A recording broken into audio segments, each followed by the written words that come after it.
After students created their rough draft designs, they wrote out a project pitch on an index card. This described their modern inspiration, Renaissance inspiration, and themselves.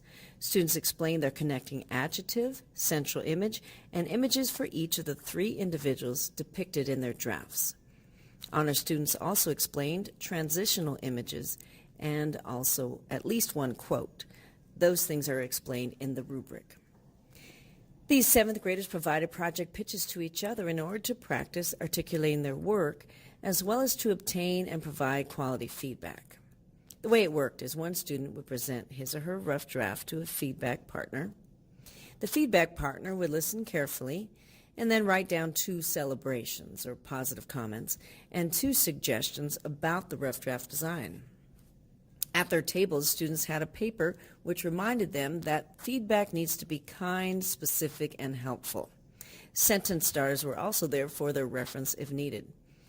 After this, the presenter needed to listen to his or her partner as he or she explained this feedback, and then take notes off of what was being said onto the back of their own index card.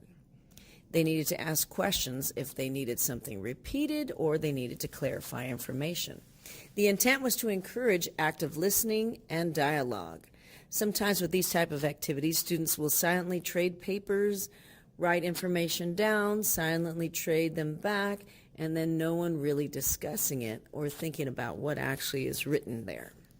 Students switched roles with each other and repeated this process. They also switched partners for a total of 4 project pitches. This process took 2 to 3 class periods to complete.